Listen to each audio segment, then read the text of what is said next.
So, paano po ngayon ito? Itong ginagawa o ginawa ng Iglesia ni Cristo, yung kanilang mga member, na nagpakita ng milyong tao. Hindi lang sa Metro Manila, kundi kung saan lugar. Talaga napakaraming lumabas at sila po ay nagrally, nagpahayag ng paliwanag tungkol sa kapayapaan. Rally for peace, rally para sa kapayapaan, pero sinasabi ng ibang na-interview na member din nila, ayaw nila ng impeachment. Dahil dapat daw unahin ang mga issue ng bayan, yung ibang issue ng bayan. So, ibig sabihin, itong rallying ito for kapayapaan, meron palang demand, meron palang gusto ring palabasin. Hindi lang para sa kapayapaan, kung hindi gusto nila, ay huwag galawin ang impeachment. Parang ganon. Wow. Medyo napapaisip tayo rito at napapaisip din ng marami siguro. Ang tanong ngayon, ang mga politiko ba sa Kongreso at Senado mananahimik dito sa isyong ng impeachment against Vice President Sara Duterte dahil nagrally ang Iglesia ni Cristo? Sila ba ay matatakot o natatakot sa Iglesia ni Cristo? Hindi ba nila gagawin ang kanilang trabaho dahil may rally ang INC? Tanong lang po ako. Hindi natin pwedeng pangunahan sila. Tanong lang ito kasi para maintindihan nyo. Nagtatanong lang tayo kung ano ang pwedeng mangyari. Okay, hindi natin sila pwedeng husgahan. Karapatan ng INC, dati ko na sinabi yan sa ibang mga video na sila ay mag-rally. Ngayong nag-rally na nga at ipinakita nila ang kanilang organization o religion tungkol sa kapayapaan. Pero may ilan na nag-interview at na-interview, ang gusto pa lang nila walang talagang impeachment. Medyo iba na yan. Medyo iba na yan. Kasi ang impeachment ay nasa sa batas. Laban sa mga impeachable official kung merong ebidensya. Ang impeachment, dati na kung sinabi, ulitin ko, yan ay obligasyon ng Kongreso at Senado. Pag nasa kanila na, ay trabahuhin nila kung ano ang kailang gagawin. Dismissal or itutuloy.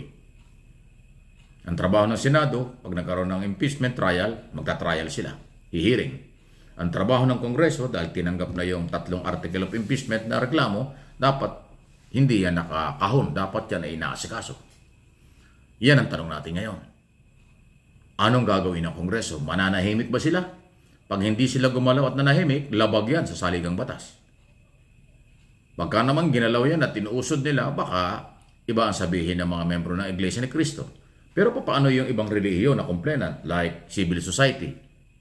Ang civil society at saka marginal sector at yung kaparian at mga abogado, yan po ang complainant doon sa 3 article of impeachment na ibinal. So, ano ang dapat manaig dito?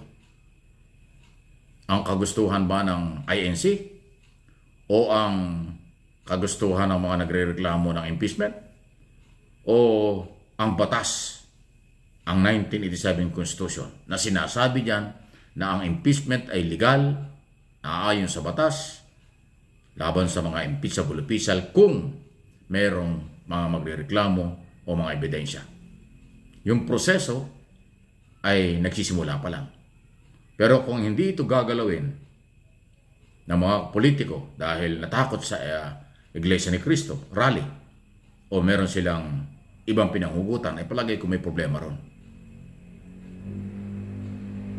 Kasi mababaliwala yung saligang batas, mababaliwala yung karapatan ng mga nagreklamo, at mababaliwala rin ang obligasyon at mandato ng mga politiko na dapat sila'y umaaksyon, i-dismiss or ituloy ang impeachment.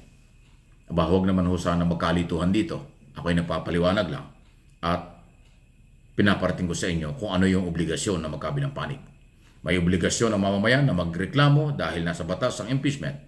May obligasyon din yun at karapatan din ng iba na tumutol dyan. Pero yung Kongreso at Senado, paano yun? Sila inutusan ng batas na alamin at tingnan ang impeachment. Huwag ibaliwala. So, ayun po yun. Kung susunod kayo sa mga grupo na ayaw ng impeachment, di i-abolish na lang ang batas. Mabigat yun, saligang batas yun. Kasi kung ang batas hindi susundin, ang proseso hindi susundin, dahil may grupong ayaw ng impeachment, ay anong klaseng gobyerno meron tayo? Saan tayo pupulutin? Baka dumating ang araw, lalo tayong abusuhin ng mga government official ng mga impeachable kasi hindi sila na-impeach. Mababaliwala yung batas, yun yung masamang epekto. Again, para hindi kayo malito, lahat may karapatan, pero kailangan balansehin. Technical, legal, and political ang issue ng impeachment. Paano ito ngayon? So mga congressman, mananahimik ba kayo? O mga congressman, paninindigan nyo ang trabaho nyo? Di ba dapat panindigan kung ano sinasabi ng batas? Inuulit ko, 1987 Constitution, kasama dyan, legal dyan, ang impeachment, pagpapatalsik o pagtanggal sa magitan ng impeachment ang mga impeachable official. Yun po ay hindi pangkaraniwang batas, 1987 Constitution or saligang batas ang ating tinutukoy dito. O yung iba, baka may pagka-iba ang pananaw at iba sinasabi. Anong batas na sinasabi mo? Ay ayaw ng iglesia ng impeachment, ayaw ni Pangulong Marcos ng impeachment. Sandali. Sila ba ang masusunod? Tanong ulit. Sila ba ang masusunod o hindi o ang batas? Sino ba susundin natin? Yung proseso ng batas o yung gusto ng ibang sektor or gusto ng Pangulo? Ba? Mahirap yan. Kaya nga ang Pangulo, ang kanya opinion lang eh. Kasi alam niya na kanyang pagpinigilan niya yan at tuloy niya, pinagbawal ang impeachment, unconstitutional yun. Kaya nga ang kanya opinion. Opinion yun, kung maaari, walang impeachment. Hindi siya pwedeng kasuhan, hindi siya pwedeng questionin kasi opinion lang yun. Pero kung direktiba, pagbabawal, ibang usapin yun. At hindi gagawin ng Pangulo yun kasi labag yun sa saligang batas, inuulit ko. Kaya tayo mga Pilipino ay maging marunong at matalino rito. Huwag naman sanang humantong pa sa mas mainit na pagtatalo. Baka mamaya relihiyon, laban sa relihiyon. Huwag naman sana umabot doon. Kasi inuulit ko, civil society, karamihan dyan Katoliko na sumama doon sa nag-file ng impeachment. At saka yung marginalized sector, yung mga kaparean niya at saka abogado. Hindi naman pwedeng ibaliwala yon dahil nagrally ang Iglesia ni Cristo. Hindi mo naman pwedeng ibaliwala yung sinasabi ng Iglesia ni Cristo na kapayapaan. O, tama yung kapayapaan. Pero kung gusto nila yung kapayapaan, itigil ang impeachment, sandali. Iba yun. Magkaiba yun ha. Yung kapayapaan, susuportahan natin. Pero kung ang papalabasin, itigil ang kapayapaan, at magkakaroon ng kapayapaan, huwag ituloy ang impeachment, iba po yun. Ibang issue yun. Masalimuot yun. Hopefully, huwag nilang gawin. Huwag gano'n dapat. Kapayapaan lang. Okay, sama-sama tayo dyan. Pero pag kapayapaan, tapos mayroong demand. Kapayapaan, tapos mayroong kahilingan. Kapayapaan, tapos mapipressure ang mga ibang law enforcement agency or ang ating mga politiko tungkol sa kailang obligasyon at ang ating saligang batas. Medyo masalimuot. Masalimuot yan. Sana huwag umabot sa ganon. Maging matalino sa comment at reaksyon.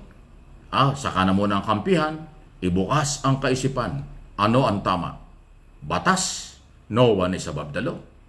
Ignorance of the law excuses no one. O palakasan lang. O bata-bata lang. O relihiyon sa kapwa sa relihiyon. Laban sa relihiyon. Ganun ba?